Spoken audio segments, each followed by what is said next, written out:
everyone, how are you? Welcome to the White House. And happy St. Patrick's Day week. You know, in 1963, President Kennedy addressed the Irish Parliament, and he said, and I quote, "Our two nations, divided by distance, have been united by history." And that is obvious to every one of you in this room today. And nothing exemplifies that bond more than this building. It was designed by an Irishman named James Hoban. Hoban, any Hobans in the room? I lived across the street with a guy named Johnny Hoban, and anyway, it's a long story. And it's been occupied by 19 presidents of Irish descent, and the remaining were despondent they could not make that claim. So it's wonderful to be here today in the White House with all of you, and I'm reminded of a New Yorker article that Pat Moynihan, God bless him, put on my desk in a St. Patrick's Day back in the early 90s. There was a New Yorker article that had Pat and Mike sitting in a pub in New York. And Pat looks at Mike and says, "Mike, don't you wish you were in Dublin in a pub wishing you were in New York?" At least the Irish Catholic family I came from, that's kind of it. You know, as I said today, we Irish are the only people I know who are nostalgic about the future. But think about that. You'll know it's true. So, you know, my mom, who passed away a couple years ago, Catherine Eugenia Finnegan Biden, used to say, and I mean this sincerely, her notion was, she said, "Joey, to be Irish is about family. It's about faith. But most of all, it's about courage. For without courage, you cannot love with abandon." And I think that's one of the defining elements of, that's the Irish of it. That passion that built both our nations and continues to run through the bloodstream of all Irish Americans. The history of the journey of this great country, in my view, has always been about promise. The promise that anything is possible. It's about possibilities. And Barack and I, the President and I, occasionally talk about that. We're both here in the White House, coming from where we came from. The idea that would happen in any other country is unlikely. You know, and no one embodies the possibilities and promise of our two nations like the leaders you're about to hear from. There's an old Irish expression, "A good friend is like a four-leaf clover, hard to find and lucky to have." Ladies and gentlemen, let me introduce to you four of my good friends, and I mean that seriously. The President of the United States and Michelle Obama, and the Taoiseach and Finola Kenny. Ladies and gentlemen.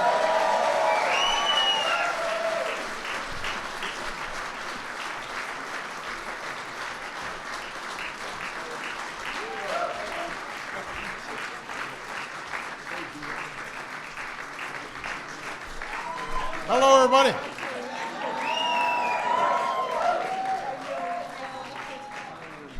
Well, welcome to the White House. Once again, today is not technically St. Patrick's Day. And once again, none of you seem particularly bothered by this. At least you'll have a weekend to recover. I want to start by welcoming Taoiseach Kenny and his lovely wife, Nolia, for not just joining us here today, but more importantly, bringing their children. And we won't embarrass them by pointing them out. But we're thrilled to have them here. I'm especially grateful that they're here at a time when the rest of Ireland is focused on the final round of the Six Nations rugby tournament. And the last match of the legendary Brian O'Driscoll. I I know everyone wants to talk to the Kinneys tonight, but let me make sure they have plenty of voice left to cheer on Ireland tomorrow. Finally, I want to extend a special welcome to Ann Anderson, the newest ambassador of Ireland to the United States.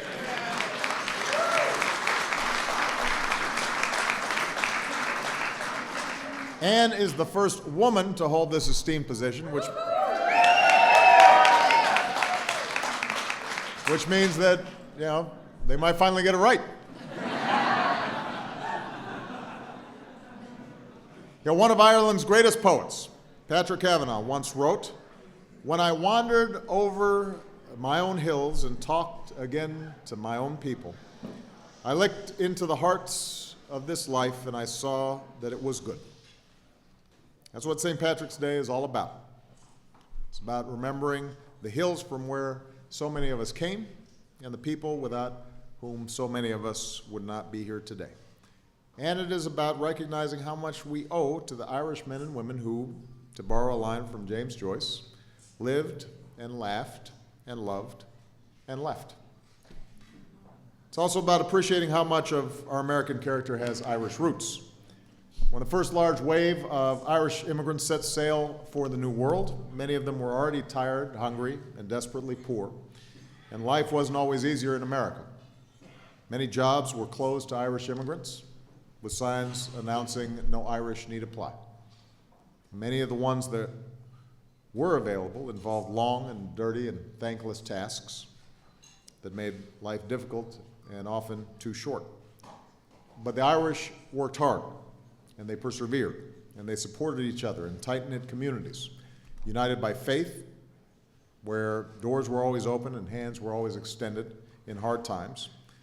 Or to adapt a quote from the author Finlay Peter Dunne, "There wasn't one struggling family in this world that wasn't carrying 3 others on its back." And together they were driven by that most American of ideas, that with enough effort, anybody can build a decent life for their families and live a better life for their children. And eventually, that's exactly what happened. In Newburyport, Massachusetts, in the early 20th century, 2/3 of Irish Americans were members of the working class, just 1/3 in the middle class. But if you looked at the 3rd generation alone, the grandchildren of Irish immigrants, the numbers were reversed. The majority had broken into the middle class. So the American dream has always been the Irish American dream. And that's why so many of you have been working with us to fix our broken immigration system. Under today's laws, many of your parents and grandparents may not have made it here. And too many men and women who want to contribute to our economy are being denied that chance. There's no reason why we can't do for this generation of immigrants what was done for a previous generation, to give them that chance.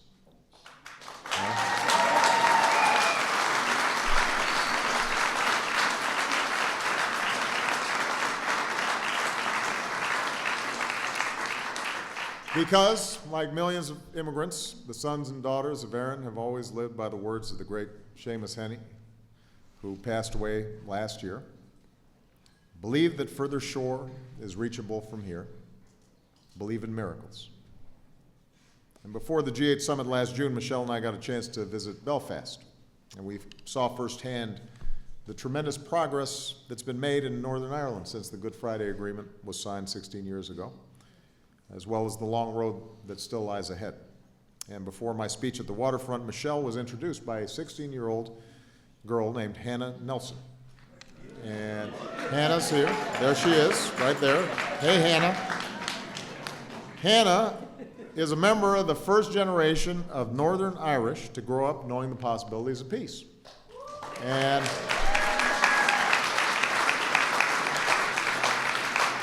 in her introduction, she said, "Often in Northern Ireland, we hear about our past, but truthfully, we should not let the past pull us apart and stop us moving forward. We need to listen to each other, and we need to compromise. Most importantly, we need to clearly value each other." And so, if Hannah and that generation reflects such wisdom, I think their elders, all of us, need to pay attention follow their advice. Young people like Hannah give us hope for the future because they're driven by the same optimism, the same belief in miracles that drove their ancestors. But they also benefit from something that didn't exist for members of the previous generation, and that's a hard-won peace that is theirs to nurture and advance. They have an example of what's possible. So, to the people of Ireland and Northern Ireland, I'll close by paraphrasing Seamus Heaney again. The Ireland you now inhabit is one that your contemporaries have helped imagine.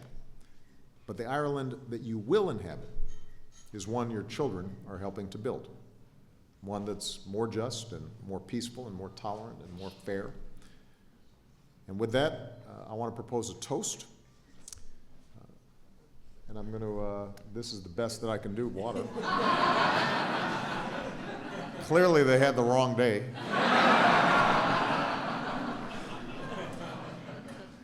May our children continue to enjoy the bonds we share tonight of family, faith, friendship, and hope for the future.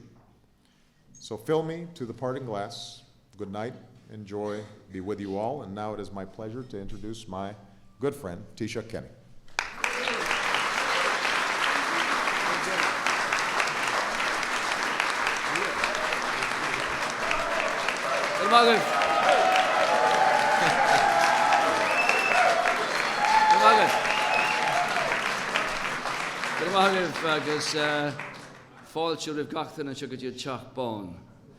Welcome everybody here to the White House. Mr. President, First Lady Michelle, Mr. Vice President, Dr. Biden, ladies and gentlemen.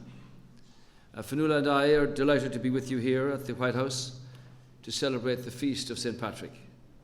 Thank you for your warm hospitality in honour of Ireland and of the Irish people. Thank you for the toast, Mr. President. I didn't think that austerity was biting that far into the White House.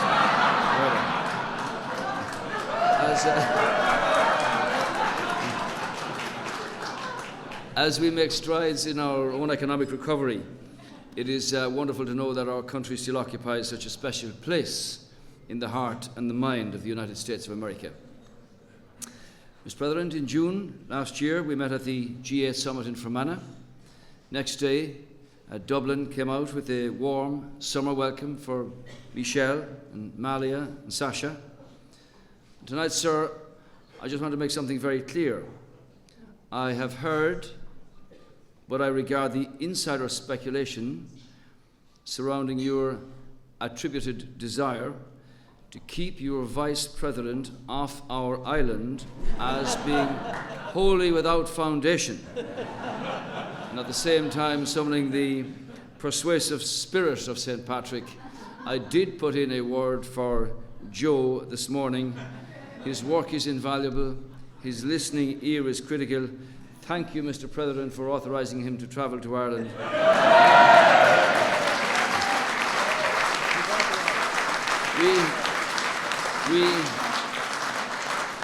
We have a golf date.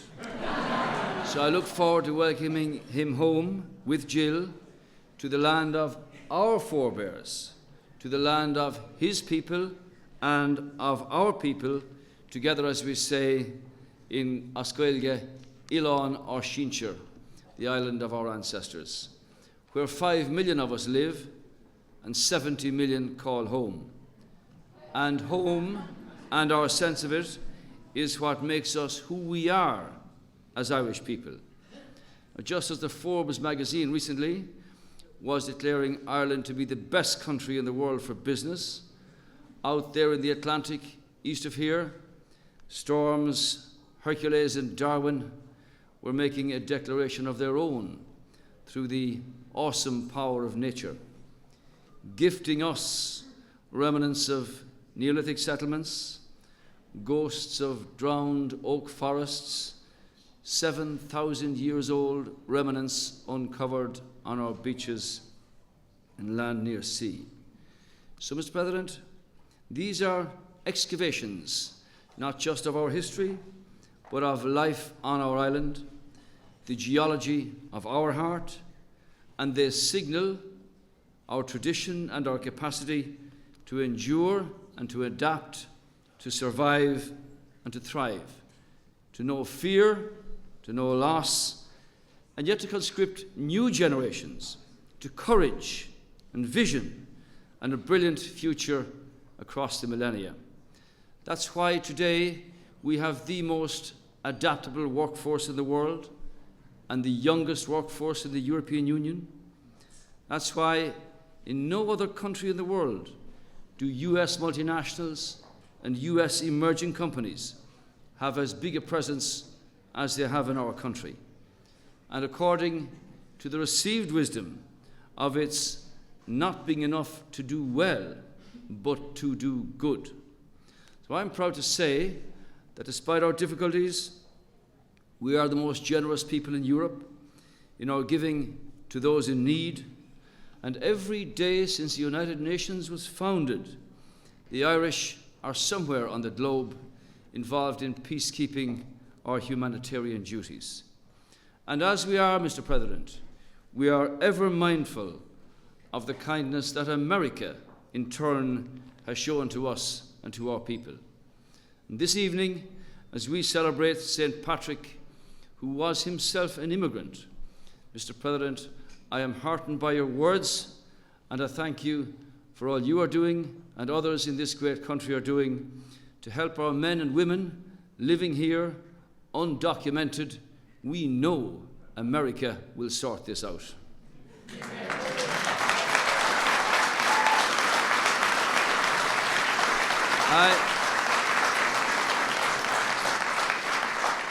I'm thrilled you mentioned young Hannah. I saw her deliver her words last year on television. Congratulations.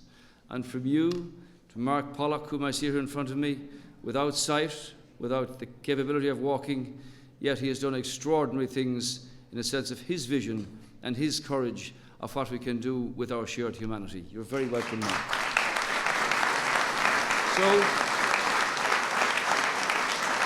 So, Sir, as we take our leave here this evening, we do remember absent friends whom you've mentioned, in particular, he who documented the dream, the farmer's son, the known blood relative of the gods, Seamus Heaney.